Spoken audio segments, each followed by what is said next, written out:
Magandang araw, grade 10 students! Tayo ngayon ay nasa unang serye ng ating pagkatuto patungkol sa mga kontemporaryong issue. Para sa ating learning target, inaasahan ko na sa pagtatapos ng araling ito ay kaya nyo nang ipaliwanag ang konsepto ng kontemporaryong issue at kaya nyo na ring masuri ang kahalagahan ng pag-aaral nito. Tara, simulan na natin! Dalawang mahalagang salita ang pinanggalingan ng konseptong ito, ang kontemporaryo at issue. Upang mas maunawaan natin ng mabuti ang konsepto, tingnan natin ang kahulugan ng bawat salita. Ang salitang kontemporaryo ay ginagamit sa iba't ibang konteksto. Isang halimbawa nito ay ang paggamit ng kontemporaryong daigdig na naglalarawan sa panahon mula 20th century hanggang sa kasalukuyan. Ang mga pangyayari sa panahong ito ay sinasabing naaalala pa ng mga tao sa ngayon. Isang halimbawa rin ay ang paggamit ng kontemporaryong kasaysayan na tumutukoy naman sa panahon mula sa pagitan ng 20th century hanggang sa kasalukuyan. Sa makatuwid, ang mga pangyayaring naganap sa nakalipas na mga dekada na nakaaapekto sa kasalukuyang henerasyon ay bahagi ng kontemporaryong panahon.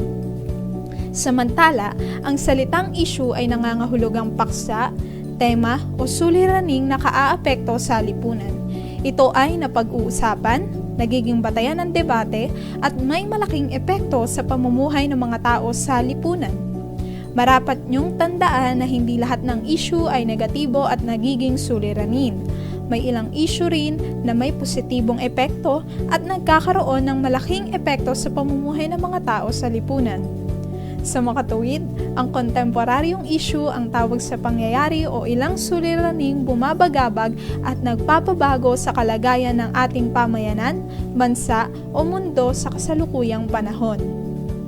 Ang mga isyung ito ay maaaring may kaugnayan sa mga temang tulad ng lipunan, karapatang pantao, relihiyon, ekonomiya, politika, kapaligiran, edukasyon o pananagutang pansibiko at pagkamamamayan.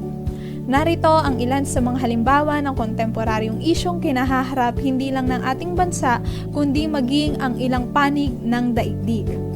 Sa aspeto ng kapaligiran, nariyan ang polusyon, global warming at deforestation. Kakulangan sa paaralan, mga guro at kalidad na pasilidad naman sa aspeto ng edukasyon. Kontemporaryong issue rin kung maituturing ang kasalukuyang pandemya o COVID-19 na kinakaharap pa rin natin hanggang sa ngayon. Sa aspeto ng ekonomiya, nariyan ang kahirapan, kawalan ng trabaho, at ang ating nararanasan na inflation o pagtaas ng mga presyo ng bilihin.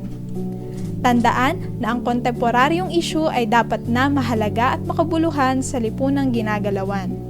May malinaw na epekto o impluwensya sa lipunan o mamamayan. Nagaganap sa kasalukuyang panahon at may temang pinagdedebatihan o pinag-uusapan at maaaring may positibong impluwensya sa lipunan. Sa pagkakataong ito, paano naman kaya natin susuriin ang isang issue? Batay sa aklat na kayamanan, masusuri ang isang issue sa pamamagitan ng pagsisiyasat ng una, kahalagahan nito. Aalamin natin kung bakit mahalaga ang issue. Sino ang tumuturing na mahalaga ang mga ito? Sino ang nakaaapektuhan ng mga issue? Pangalawa, pinagmulan.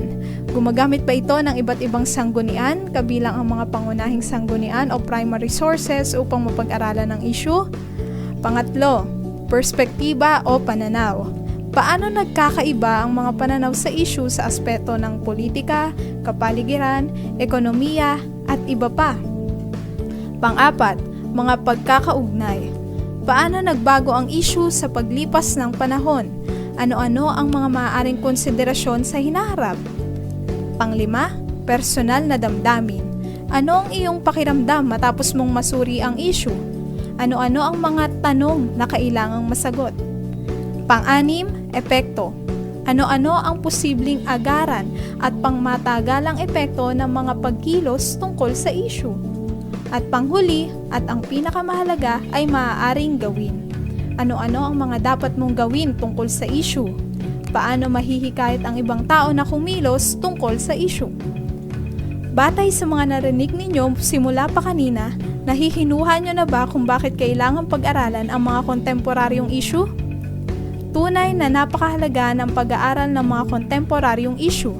Nalilinang kasi nito ang ating pansariling kakayahan at kasanayan sa pag-aaral at pag-iisip. Nakatutulong din ito upang tayo ay maging kritikal at analytical. Bukod pa riyan, mas lalo nating maiintindihan ang takbo ng ating bayan, gobyerno at mundo. Sumatotal, makikita natin ang koneksyon sa bawat isa at pagtulong upang makamit ang mas maayos na buhay. Dito ko na muna tatapusin ang ating aralin. Sa susunod, atin namang tatalakayin ang mga kasanayang kailangan sa pag-aaral ng kontemporaryong issue. Hanggang sa muli, paalam!